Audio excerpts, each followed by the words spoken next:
The increased impacts of climate change, including devastating flooding, wildfires, and hurricanes, carries enormous costs in property damage and, of course, lives lost. And new research is now pointing to another consequence that's not always as visible: mental health effects.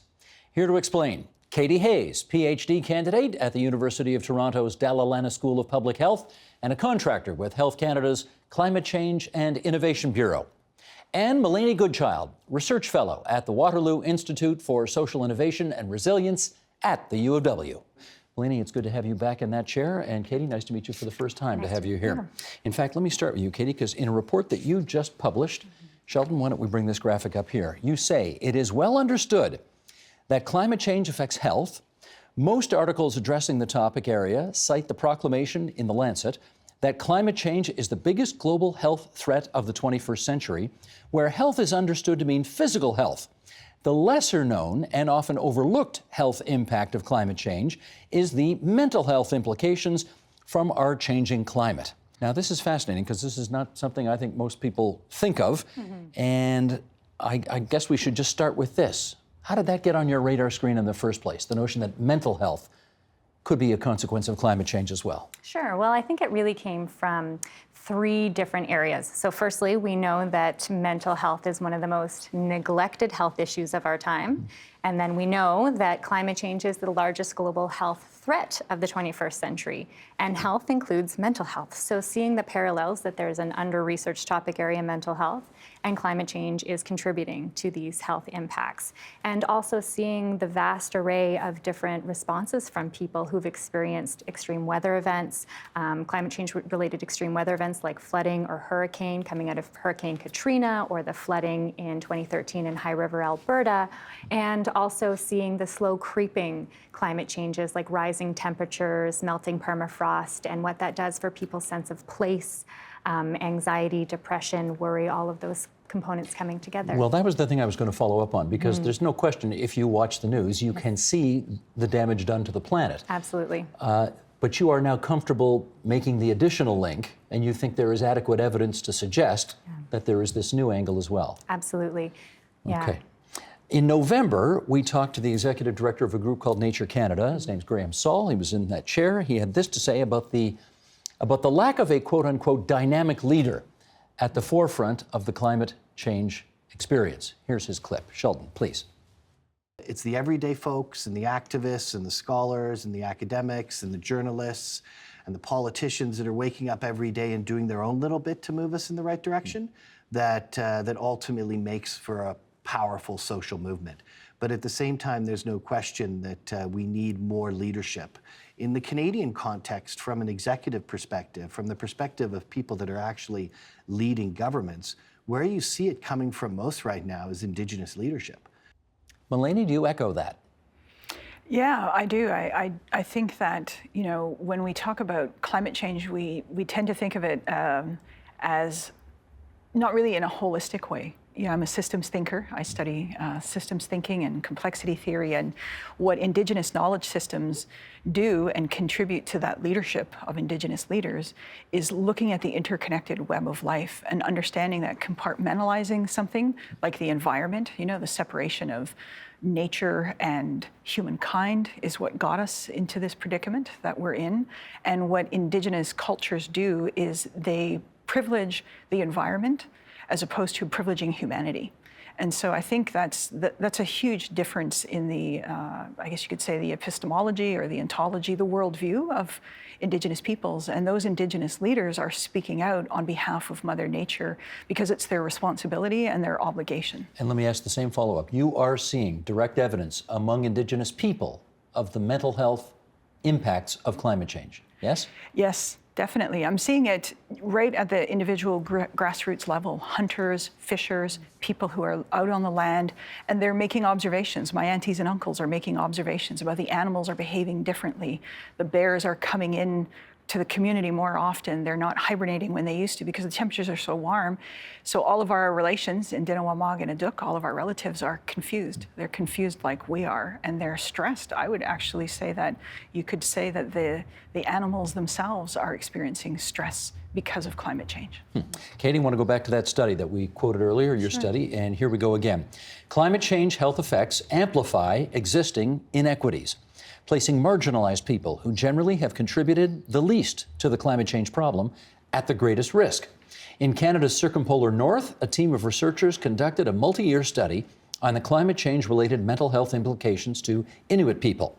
They found that warming temperatures and melting sea ice affect food security, culture, travel, and autonomy of Inuit people, thus impacting a sense of place and identity and contributing to mental health problems and addictions. Tell us more about that study and why you think you could go there with that conclusion. Sure.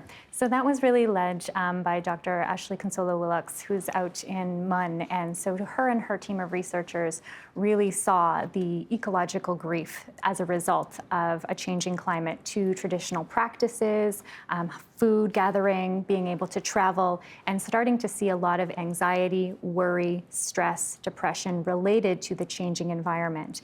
And so we know that climate change can affect anyone at any time, but we do know that climate change disproportionately affects those who are already marginalized in our society. So I think that that's a really strong focus area that we need to bring this research, particularly when we're talking about mental health, is to those who are most marginalized. Is there an angle here, Melanie, in terms of ice roads? Yeah, for sure. What's the angle? Well, you know, I used to work with Anishinaabe Nation years ago. That's a tribal council in Northern Ontario. You've probably had guests on from NAN before. For sure. And the Grand Chief spoke to this last year, that the ice roads are a source of supply for people in 31 remote First Nations. And when there's warming temperatures, they're seeing either the ice roads being shorter, the time frame that they can use the ice roads, or that they're not actually even having an opportunity to have ice roads. And that cuts people off from a really important supply route in terms of their own personal supplies, but also building supplies, diesel for heating. And so there's a big price to pay when the climate change costs are more than financial costs. They're actually, you're looking at a human rights issue, I think, when you're seeing, you know, the temperatures being affected so much. So you can imagine a situation where the temperatures get so warm that these ice roads, which Indigenous communities depend on to get their supplies, will simply not be there anymore. Yeah, it certainly brings up a question of infrastructure and what to do about permanent roads. And, you know, it's the people are in small communities spread across a vast geography. But really, those ice roads were something you could rely on historically. I remember being in Sioux Lookout and seeing someone that was going up an ice road, and they had jerry cans, and it was a 27-hour drive on an ice road to get back to their community with a truckload full of supplies for their family. So the notion that that ice road might not be there could have quite an adverse impact on your mental health. Yeah, for sure. Yeah, I think so. Where are we going here? Okay, Graham Saul, one more thing he said. Here's a quote. Environmentalists don't do hope very well. We traffic mainly in fear, if we're going to be honest with ourselves. How much does that, in your view, contribute to whatever mental health issues are happening out there? Yeah, I think fear is a big resting post for climate change conversations. You know, we talk a lot about these alarm bells that we're ringing, and as we should. It's a huge problem that we need to start addressing, and it does and it can incite worry, fear, and anxiety in people. What I really think needs to be approached is this, not just hope, because I think when we hope, we sometimes rely on others for action, or we may be very passive in our hopefulness. I think what we need to really aim towards is something that Joanna Macy calls active hope. Who's Joanna Macy? Joanna Macy is a Buddhist scholar, a systems thinker based in the US, who does a lot on ecological degradation, climate change, and how do we work through our grief towards action. And so for me, I really appreciate her approach to active hope, where we do need to have hope that we can get ourselves out of this mess, that we can adapt to the mess that we're in, but also that we can do it with a sense of community action oriented towards groups coming together, individual behavior change, but also petitioning governments and industry towards mitigation and adaptation opportunities. Could that turn around the mental health adverse effects people are suffering from right now if it were to take off? Yeah, so I think one of the big points of addressing the mental health implications of climate change, what I've seen in my research is that what gets people through these difficult emotions and behaviors is a sense of community coming together with altruistic values and efforts to address the climate change problem. And that's something that really supports that adaptation that we need to see. Okay, part of the constructive solution then to some of these issues has been, at least over the past several years, some green energy projects that were greenlit by the previous government of Ontario that were going in remote communities in Northern Ontario, for example. We know that the new government of Ontario has taken over. It has looked at many of these green energy projects, feels that the bottom line of the province is unable to afford them anymore, and therefore many have been canceled. What's the impact? Well, I think, the impact overall, the 2015 targets of transitioning to renewable energy sources by 2050 is 100%. And we're not going to reach that target if we reverse, the commitment to green energy or to renewable energy sources.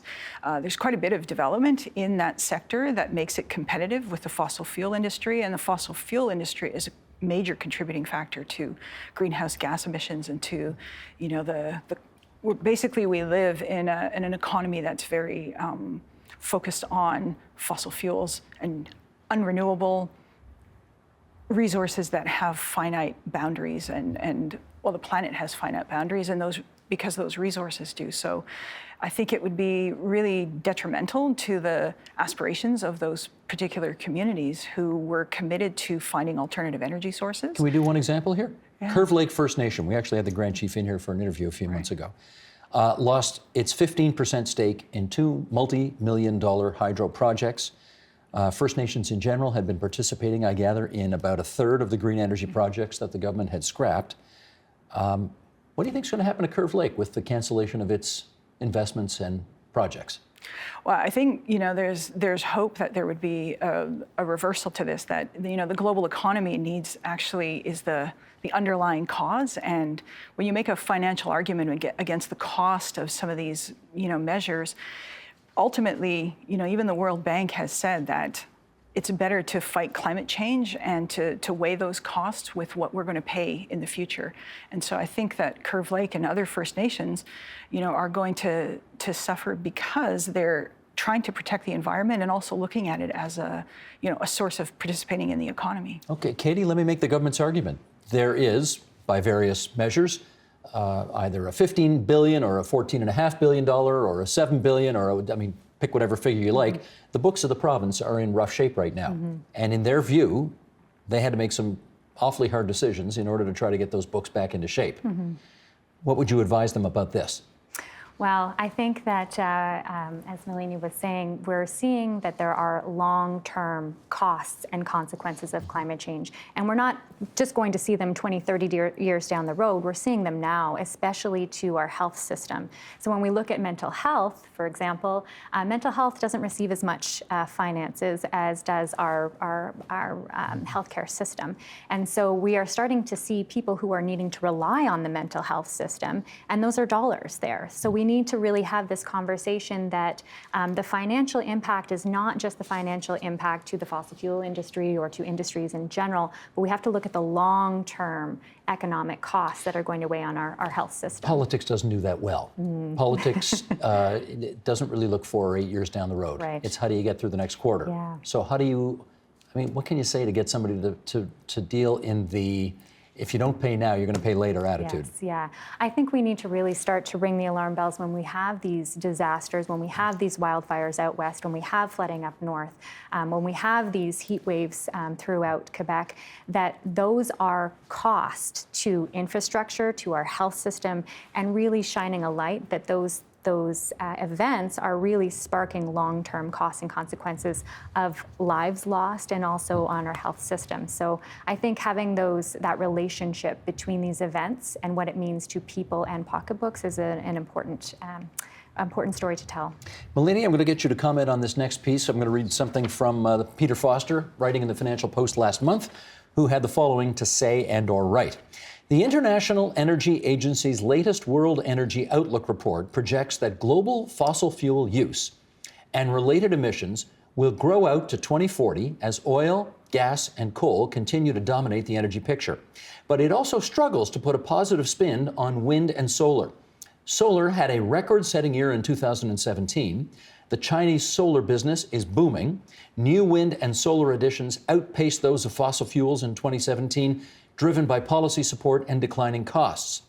Policy support means subsidies worth hundreds of millions of dollars. As for declining costs, solar is at least twice as expensive a generator as coal and almost twice as expensive as gas. Now, when these arguments are made, what do you come back with? Well, the challenge is that climate change itself suffers from an issue of complexity. So we want to hear simple solutions, and we want to hear, what we think are short-term, understandable, favorable options. What's difficult to understand is that the long-term consequences and the complexity of the multiple factors that are involved in all of these things related to climate change, including the fossil fuel industry being heavily subsidized, is that really the cost that we are talking about is something that can't be measured necessarily financially. But that's difficult to say. That's a difficult message to convey. It's difficult, like you say, when politicians are getting reelected. There are, people understand financial logic. But that's a really simple and facile, I guess you could say, argument, the financial, because it's a financial logic that goes unquestioned. And what's unquestioned is hyperconsumption, wasteful productions, also the idea that, the consumer society that we're in, it's easier to say, well, that's just the way it is. And it's difficult for most of us, kind of regular folks, to understand that we can have an impact on it. But we can. That's the social movement. That I think your other guest was talking about previously. It really takes everybody to understand this, and not just environmentalists per se, or scientists or ecological economists, that I myself as a consumer can do something and put pressure on so that there's something done institutionally. Yeah, but even if you do, Katie, we got a federal election coming in 11 months. And my bet is there aren't going to be too many candidates running in that election who are going to be talking about what's going to be happening in this country and in this world in the year 2040. So what do you want to do about that? Again, I think it's really important to communicate the health impacts, to have these stories told, to lend people's ear to what it means to the people, to Canadians, what's happening to our health. In which case, tell me if Health Canada is seized of this issue yet. Sure. So I'm working with Health Canada right now on the next climate change and health assessment that's due out in 2021. So this will be a full report looking at the health impacts of climate change. And I'm leading the chapter on climate change and mental health. So for the very first time, there'll be a chapter specifically focused on the mental health impacts. So this will provide Canadians, public health authorities, with the information that they need to understand what are the current health issues related to our climate hazards, but also what are the opportunities? How can we support adaptation? So I think that that's a really strong piece of information that is going to be available to all Canadians to have this at their side, to really have a strong understanding of what it can mean for them and their families. For non-Indigenous Canadians, this may be the first time this is on their radar screen. Because frankly, Yes. I've heard precious little talk about this at all. Yes, So yeah. you may be getting it out there to get some attention for the first time ever. Yeah, so what's really interesting is that there are climate change assessments that have been done around the globe. Different governments are mandated to do so, as in the US, for example. And they, in their last report in 2016, had a mental health chapter, as did the UK. And so this is really the first time in Canada that we're going to see the mental health have a spotlight on it. And so I think that really what we're starting to see is people are hungry for this information. I know when I talk to public health authorities, they are really hungry to have this information. They want to know what's being done, because traditionally there hasn't been a lot of research in this area. So I think we're just starting to turn the page and see the value in this type of information. Is Indigenous knowledge being brought to bear to contribute to Health Canada as well? I can't speak to the specifics, but with Health Canada, but my experience has been that Indigenous knowledge systems and the wisdom encoded in the language and the stories. There's a Lakota scholar, Maria Yellowhorse Braveheart, who talks about in Lakota Wakiksuyapi, which is the memorial people, and carrying in your DNA those experiences also the resilience that you carry. And I think that's an important part of the discussion that Indigenous knowledge systems can contribute to. You know, our medicine wheel, for example, the medicine wheel teaching very quickly talks about spirituality, mental, emotional, and physical. And so we've always had the framework of holistic thinking and balance, and the presence of balance as opposed to the absence of disease. And so Indigenous knowledge systems have been challenging the compartmental approach of the biomedical model for quite some time now. As Graham Saul told us when he was here a month or so ago, the language and the words you use when, I guess confronting is the right word, when trying to confront the people of Canada with this issue is key, right? Because you can either turn them on or turn them off. Do we need a different language right now in discussing all of these issues? It's interesting that you say that, and having researched this for a number of years, there is already a language that exists when we're talking about mental health and climate change. It's not a tangible language for everyday Canadians, but there is a language that we do need to start bringing to the forefront. So things like eco-grief. So what does eco-grief mean? I've even heard that word before. So eco-grief. I mean, it's self-explanatory. Yes, but it's a normal response to loss and lament for environmental degradation related to climate change and future losses. So really having this sense of seeing your environment change around you and feeling as though you don't have any control over these changes. Other scholars call it solastalgia, which basically means you're homesick when you're at home. And so you're homesick in your home environment and feeling as though you can't do anything about it. Or eco-paralysis, which basically means you feel as though your actions don't really put a dent into the climate change problem. So really trying to get towards a state where we can have something like active hope, again, another term that could be put into our dictionary of terms to deal with climate change and mental health. I got another expression for you. Sure. You tell me whether this one needs changing. Sure. Carbon tax. What do you think? No, I like the term, and I think that there are, that it, for me, what it signifies is it signifies action. And so what we need is action. We need to put a price on pollution. And I think that that is one of the most important pieces. And I think I was recently at a conference where they said, instead of talking about carbon tax, let's talk about putting a price on pollution. And that's something I can very much get behind. You like the expression carbon tax. The federal leader of the opposition doesn't. 6 provinces out of 10 don't. Okay, the federal government does. I don't know, Melanie, you tell me. Do the people who hold your position need to find 2 different words besides carbon tax to perhaps get people on board? No one likes taxes. Yeah, exactly. Yeah, nobody likes taxes, and I think that's probably part of the issue. I mean, I participated in something called a climate change design charrette last year, and so a design charrette in the architecture sector is when architects are asked to, put together designs for a new building. This was actually talking about changing the climate change dialogue, changing the narrative, people being overwhelmed by images of a polar bear, isolated, hungry on an ice sheet all by itself.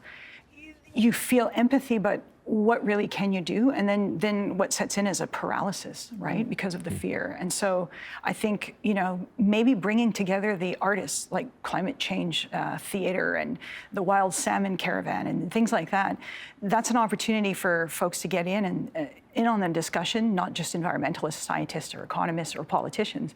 I think everyday people need to get involved in the conversation and start figuring out and co-creating some new language together that resonates with everybody, because it really affects all of us. Well, there are 2 words that work regardless of what side of the issue you're on, and they are thank you. Thank you to Katie Hayes and Melanie Goodchild for coming into TVO tonight and helping us out with this. Appreciate it. Thank you. Thank you. Miigwech. Miigwech. The Agenda with Steve Paikin is brought to you by the Chartered Professional Accountants of Ontario, helping businesses stay on the right side of change with strategic thinking, insightful decisions, and business leadership. Are you on the right side of change? Ask an Ontario CPA.